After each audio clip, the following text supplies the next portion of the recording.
والے گروپ کو طاقت کے بلبوتے پر دیکھ رہے تھے اسرائیل کو کہ بڑا طاقتور ہے، کہیں گے ان کی طاقت، چھیڑ کے دکھائے حماس کو کسی ایک کو، آبادیوں پر بمباریاں کر کے، تعلیمی اداروں پر بمباریاں کر کے، صحت کے مراکز پر بمباریاں کر کے. یہ مسلمانوں کو صرف ہمارا میڈیا بھی مکار اور منافق میڈیا ہے.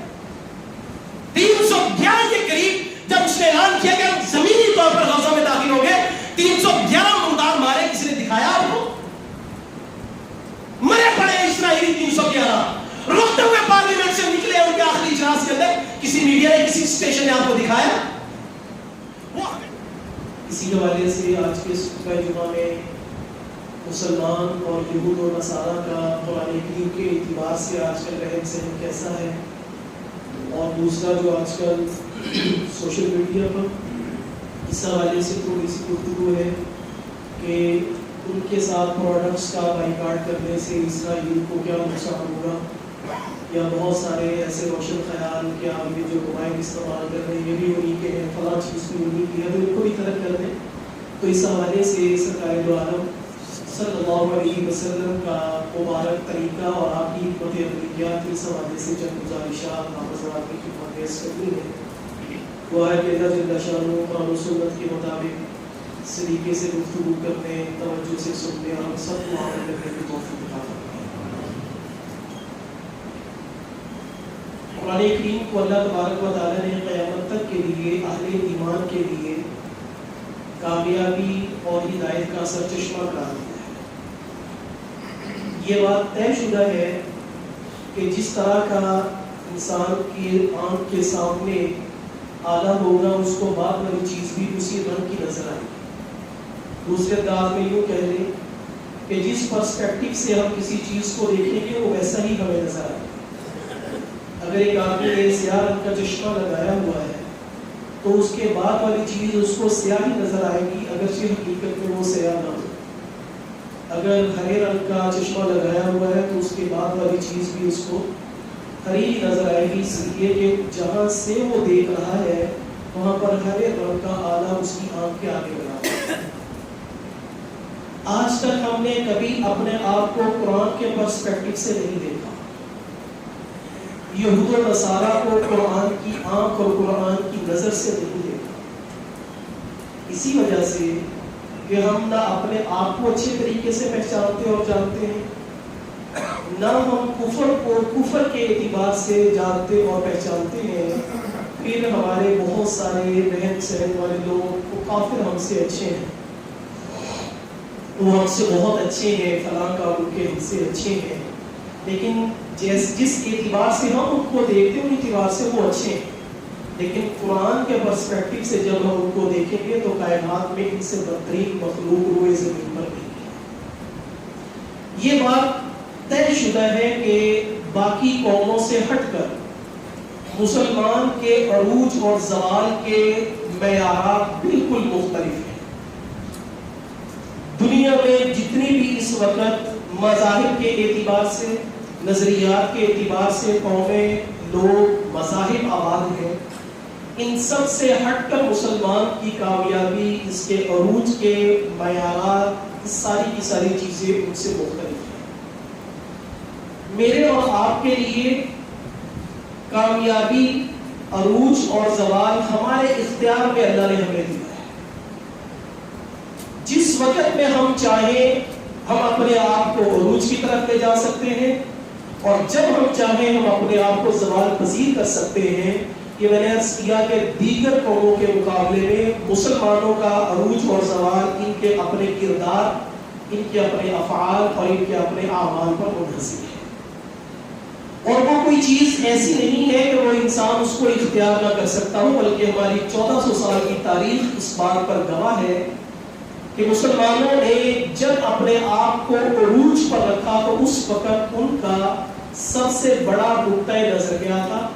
اور آج اگر ہم زوال پذیر ہیں تو ہمارا رہن سہن، ہمارے اخلاق کیسے ہیں. مسلمان کے عروج کی، اس کی کامیابی کی ضمانت قرآن کریم پر عمل پیرا ہونے سے ہے. جس دور کا، جس صدی کا، جس وقت کا مسلمان قرآن کے مطابق اپنی زندگی گزارے گا، یہ عروج اور ترقی کی راہ پر گامزن ہو جائے گا۔ اور جس وقت کے بھی اور جس بھی دور میں رہنے والے مسلمان قرآن سے جتنے دور ہوتے چلے جائیں گے، اتنے ہی زوال پذیر ہوتے چلے جائیں گے۔ یہ اللہ کے نبی سرکار دو عالم صلی اللہ علیہ وسلم کی مبارک حدیث طیبہ کا مفہوم ہے۔ قرآن کریم میں اگر ہم کفار اور یہود کو قرآن کریم کی آیات مبارکہ سے دیکھتے ہیں تو وہ بالکل آپ صلی اللہ علیہ وسلم کے دور مبارک سے لے کر اب تک کفر بالکل ویسے کا ویسا ہے جیسا اللہ کے قرآن نے کافر کو بیان کیا ہے۔ لیکن المیہ مقام تعصف یہ ہے کہ مسلمان آج ایسا نہیں ہے جیسا کہ قرآن اور نبی کریم صلی اللہ علیہ وسلم نے اپنے مبارک فرمان میں بیان کیا۔ کفر بالکل ویسے کا ویسا ہے۔ بعضهم اولیاء بعض، فرماتے ہیں یہ کافر تمہارے خیر خواہ نہیں ہے، یہ آپس میں ایک دوسروں کے خیر خواہ ہیں۔ کھلی آنکھوں سے دیکھ لیا افغانستان میں بھی اور فلسطین کے اس ابھی حالیہ معاملے میں، بالکل کفر ویسے کا ویسا ہے۔ دوسری آیت میں اللہ تعالیٰ فرماتے ہیں کہ ان کافروں میں سے بھی یہودی سب سے زیادہ ایمان والوں کے بارے میں نفرت اور نقصان پہنچانے کے جذبات اپنے دل میں رکھتا ہے، اور وہ ویسے کا ویسا ہی ہے۔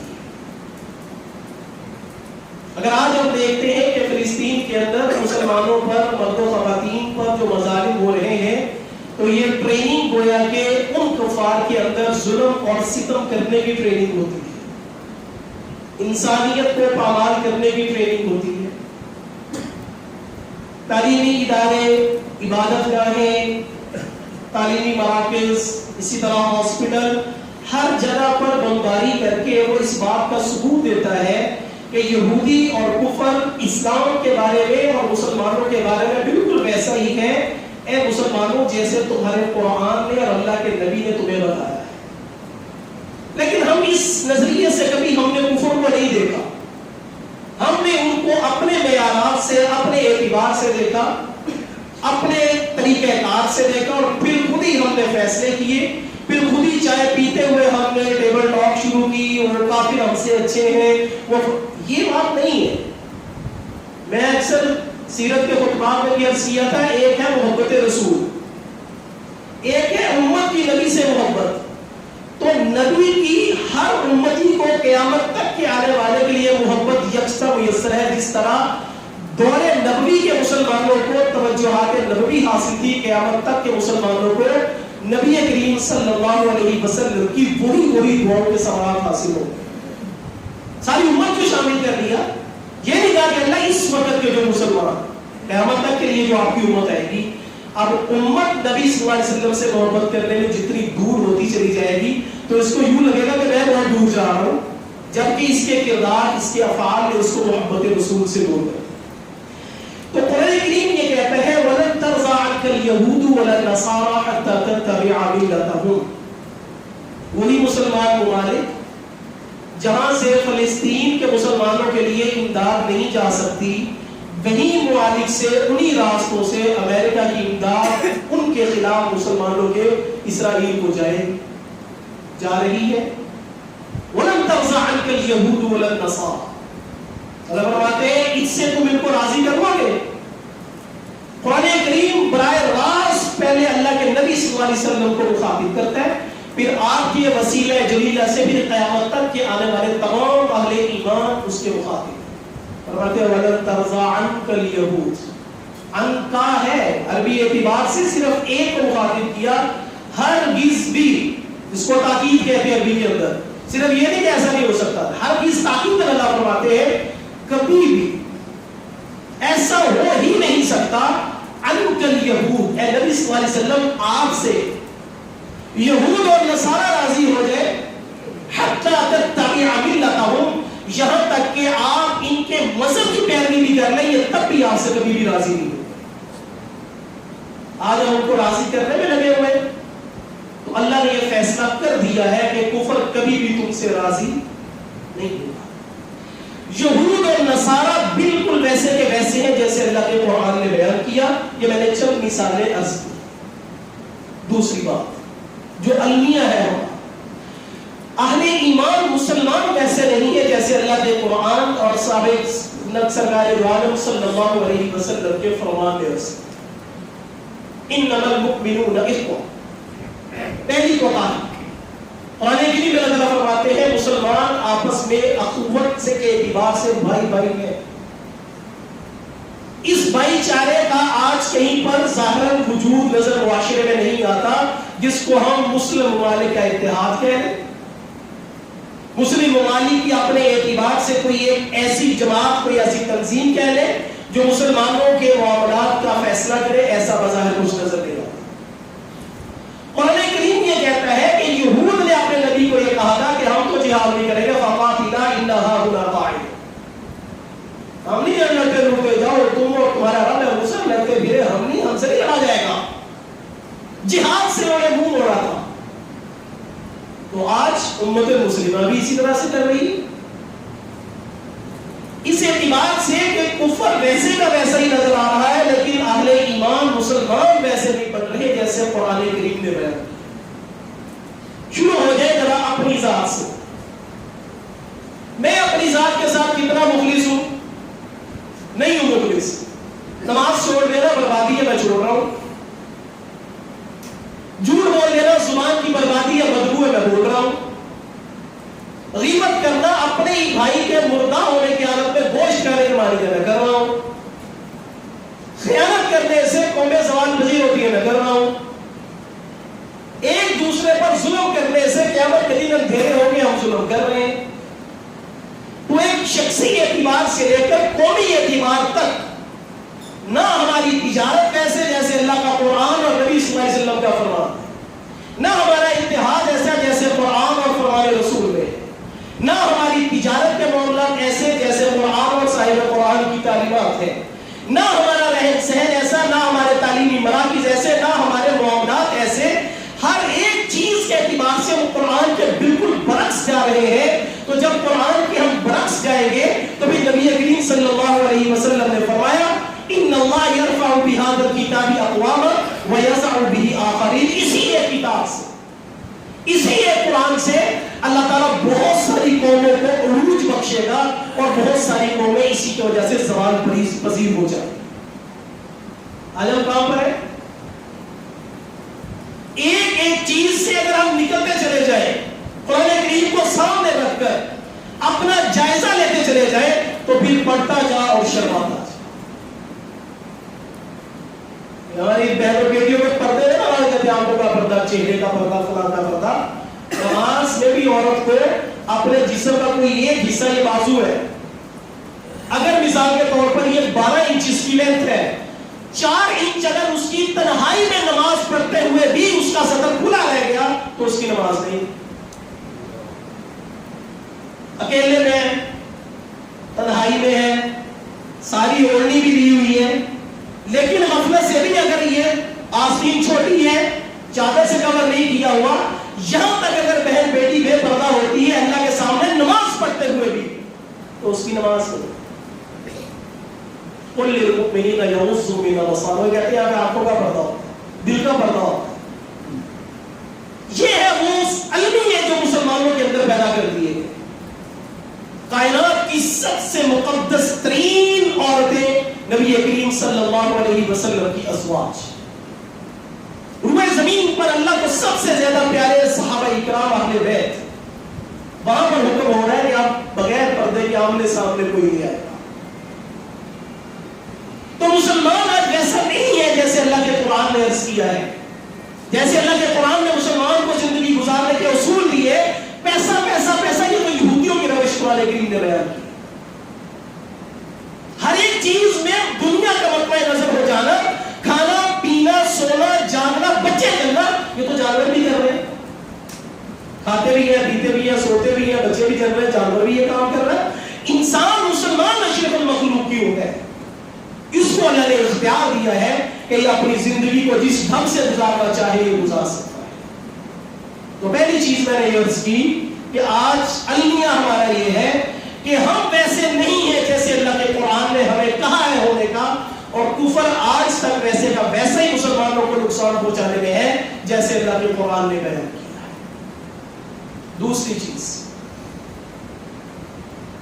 آج کے اس دور کے اندر سوشل میڈیا کے اعتبار سے ہو یا ہمارے اپنے کمیونیکیشن کے سلسلے میں اعتبار سے ہو، تو آج فلسطین کے مسلمانوں کے ساتھ اظہار یکجہتی، ان کے لیے کسی بھی حد تک کوئی بھی کام کرنا جو ان کے لیے فائدہ مند ثابت ہوتا ہو، یہ جہاد سے کم نہیں ہے۔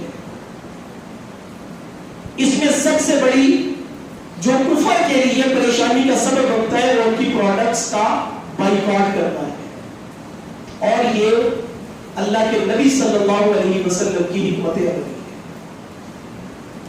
کوئی اس کو یہ نہ سمجھے اس سے کیا ہوگا، یہ نہ سوچے اس سے کیا ہوگا، اس سے ہونے دو جس کو ہوگا۔ جس کو ہوگا اس کو بڑے اچھے طریقے سے پتا ہے کہ اگر مسلمانوں نے یہ بائیکاٹ کر دیا تو کیا ہوگا۔ اس کو ذرا قرآن کریم کی روشنی میں سمجھ لے کہ یہ بائیکاٹ کرنا کیسے میرے نبی کی حکمت عملی تھی۔ غزوہ خیبر سبھی نے سنا، کسی نے تفصیل سے بھی پڑھا ہوگا، ٹائم نہیں میں زیادہ تفصیلات میں جاؤں۔ سورہ حشر کی ابتدائی آیات میں یہی سارا تذکرہ ہے یہودیوں کا۔ یہودی کو مدینہ کے یہودیوں کو بھی جب نکالا تو یہ 150 کلومیٹر دور عرب کے شمال جنوب کی طرف یہ خیبر ایک بستی تھی بہت بڑی مضبوط کی، وہاں پر یہ یہودی جا کر چلے گئے اور وہاں سے بھی مسلمانوں کے خلاف سازشیں کرتے گئے۔ جب غزوہ خیبر ہوتا ہے تو اس سے پہلے وہاں پر قلعے ہیں، فصیلیں ہیں، مضبوط ترین شہر ہے، وہاں پر 5 قلعے مسلمانوں نے آسانی سے فتح کر دیے۔ قلعہ قموس، راف، میم، واو اور صاد، یہ سب سے مضبوط قلعہ تھا جہاں پر ہم مرہم کا واقعہ سنتے ہیں۔ سیدنا علی شیر خدا رضی اللہ تعالی عنہ کے ساتھ جو معاملہ ہے یہ خود وہاں پر متعین تھا اس کی نگرانی اور حفاظت کے لیے۔ 10 دن سے زائد یہودیوں نے اپنے آپ کو قلعے کے اندر محصور رکھا، کھانے پینے کا سامان بھی بھی مسلمان 1600 کے قریب کی فوج وہ باہر ہیں، انتظار کر رہے، دن گزرتے جا رہے ہیں، ذخیرے کا جو سامان تھا وہ بھی کم ہوتا جا رہا ہے۔ اس حالات کے اندر نبی کریم صلی اللہ علیہ وسلم نے جہاں پر عملی طور پر مسلمان جہاد کے لیے وہاں پر بیٹھے ہوئے تھے، وہاں پر آپ نے ایک حکمت عملی کو اختیار کیا۔ وہ اندر سے نکلے، ایسا نہیں، تاریخ نگاروں نے لکھا، سیرت نگاروں نے لکھا کہ وہ قلعہ اتنا مضبوط ہے کہ آپ پتھر بھی پھینکتے ہیں تو وہ واپس آپ کی طرف آئے، تیر بھی پھینکتے ہیں تو اندر ہی جائے گا، وہ واپس پلٹ کر آپ کی طرف آئے، آپ کا شور، آپ کی چیخیں بھی وہاں تک نہیں جاتی۔ یہاں پر ہے تو آپ صلی اللہ علیہ وسلم نے فرمایا کہ ان کے خیبر کے اندر کھجور کے درخت بہت زیادہ تھے، اس وقت ان کی ساری معیشت کا انحصار کھجوروں پر تھا۔ آپ نے فرمایا کہ کھجوروں کے درخت کاٹو۔ جب کھجوروں کے درختوں کو کاٹنا، آگ لگانا شروع کی تو پھر کہا ہم آپ کے ساتھ معاہدہ کرتے ہیں، ہم آپ کے ساتھ کیوں کرتے ہیں۔ اب ایک ایک درخت ان کے مستقبل کو اجاڑ رہا تھا، ایک ایک درخت ان کی مالی طاقت کو کمزور کر رہا تھا، ایک ایک درخت ان کے لیے بربادی پیدا کر رہا تھا، وہ اس بات کو سمجھ رہے تھے۔ اسی طرح آج کے اس دور کے اندر ہمارا چیخنا بھی اسرائیل تک نہیں جا سکتا، ہمارے تیر بھی اسرائیل تک نہیں جا سکتے، ہمارے پتھر بھی اسرائیل تک نہیں جا سکتے، لیکن ہاتھ میں ایمان کی کلہاڑی لے کر جو ان کی مصنوعات کی شکل میں درخت ہمارے گھروں میں آ رہے ہیں، ان درختوں کو کاٹنا شروع کرے ہر ایک آدمی اپنے اپنے اعتبار سے۔ یہ میرے نبی کی یہودیوں کے خلاف حکمت عملی ہے۔ فائدہ اس میں کیا ہوگا؟ میرے نبی نے جس چیز کو کر دیا اس میں کائنات کی ہمارا نظریہ، ہمارا عقیدہ، ہمارا یقین کہ اللہ کے نبی کو اللہ تبارک و تعالی نے جو جو چیز عطا کی وہ کائنات میں سب سے عظیم اور سب سے زیادہ فائدے مند تھی۔ ہمارا شور نہیں جاتا اسرائیل تک، جن کا جاتا ہے وہ بول نہیں سکتے، ہمارے پتھر نہیں جاتے وہاں تک، جن کے جاتے ہیں وہ پھینک نہیں سکتے۔ تو جو ایک ایک درخت ان کا ہمارے گھروں میں لگ رہا ہے، ہمارے گھروں میں آ چکا ہے، اس کو جب ہم کاٹ دیں گے کسی بھی پروڈکٹ کی شکل میں، جب ان کی معیشت، ان کا مستقبل خطرے میں پڑے گا، اس طرح ہم اس جہاد کے اندر اپنے مسلمان بھائیوں کا تعاون کر سکتے۔ کوئی یہ نہ سمجھے کہ اس سے کیا ہو جائے گا، اس سے یہ ہوگا کہ میرے نبی کی حکمت عملی کے مطابق کفر اپنے پاؤں سے لرزنا شروع ہو جائے گا۔ آج کیا کر رہے ہو؟ ساری دنیا کے اندر ان کی ساتھ. پہلے تو میں اکثر یہ سوچ رہا تھا کہ اگر ہم ایک لسٹ دیکھتے ہیں تو ہمارے وطن میں ہے کیا. میں ممبر پر کسی شخصیت کا نام لینے کا عادی نہیں ہوں، نہ میرا یہ طریقہ کار ہے، لیکن ایک شخصیت کا نام لینا ضروری سمجھتا ہوں. اللہ تعالیٰ کروڑوں رحمتیں نازل کرے ڈاکٹر اسرار صاحب.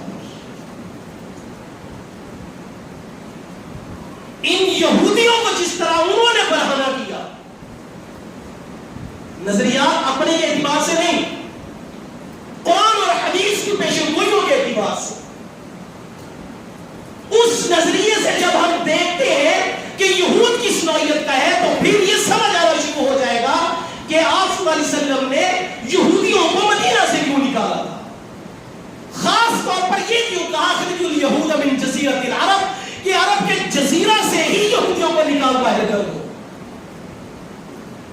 آج ہم مسلمان جس سطح پر ہے، ہمارے سامنے اس نوعیت کے اعتبار سے ہم نہیں پڑھتے جو قرآن اور رسول اللہ صلی اللہ علیہ وسلم نے ہمیں کفار کے بارے میں بتایا. تو آپ صلی اللہ علیہ وسلم نے غزوہ خیبر کے موقع پر یہ حکمت عملی اختیار کرا. ہم نے فرمایا ان کی معیشت کو تباہ کرو، ان کی آمدنی کے ذرائع کو کاٹو، ذرا ان کو پتا چلے کہ گھروں کے اندر یہ بیٹھ کے ہیں، وہ وہاں پر بیٹھ کر ہمارے مزدور کے پیسوں سے مسلمانوں پر ظلم کرتے ہیں.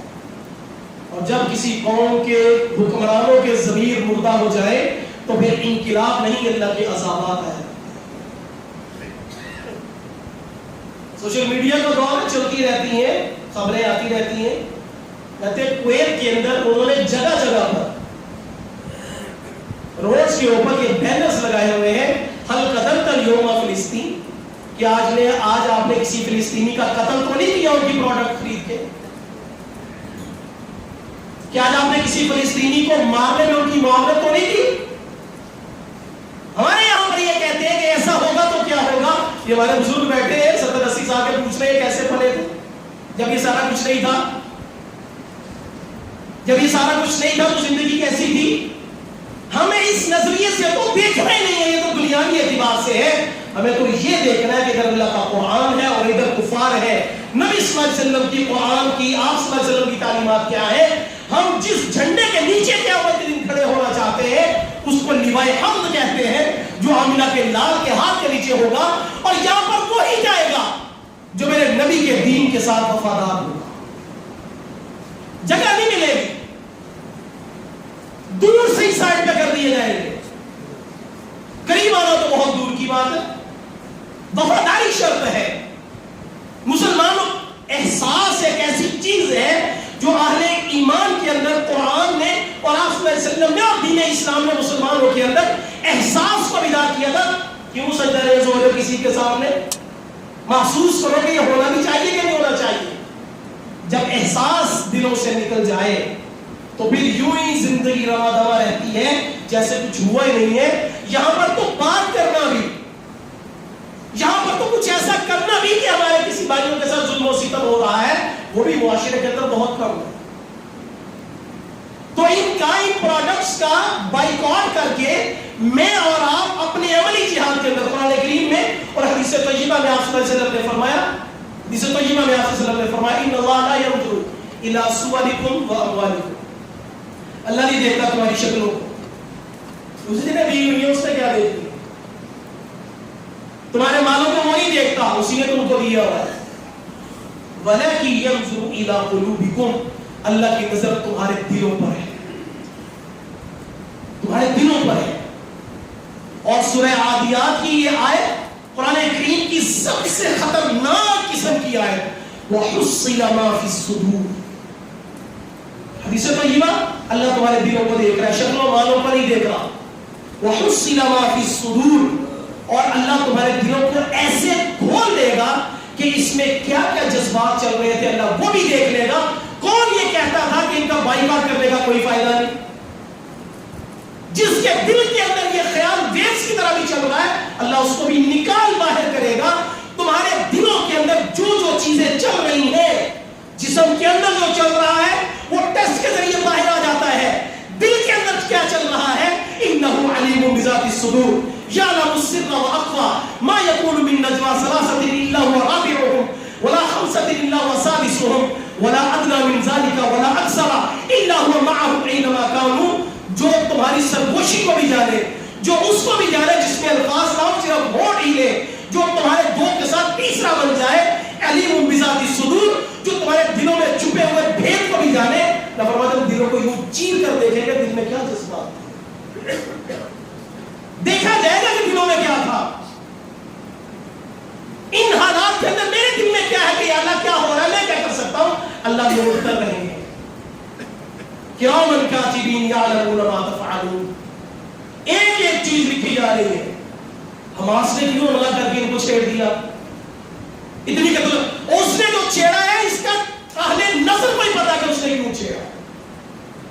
تسلیم کرتی جا رہے تھے سارے اسلامی ممالک کو, طاقت کے بلبوتے پر دیکھ رہے تھے اسرائیل کو کہ بڑا طاقتور ہے, کہیں گے ان کی طاقت, چھیڑ کے دکھائے حماس کو کسی ایک کو, آبادیوں پر بمباریاں کر کے, تعلیمی اداروں پر بمباریاں کر کے, صحت کے مراکز پر بمباریاں کر کے. یہ مسلمانوں کو صرف ہمارا میڈیا بھی مکار اور منافق میڈیا ہے. 311 کے قریب جب اس نے اعلان کیا کہ ہم زمینی طور پر غزہ میں داخل ہو گئے, 311 مردار مارے, کسی نے دکھایا آپ کو؟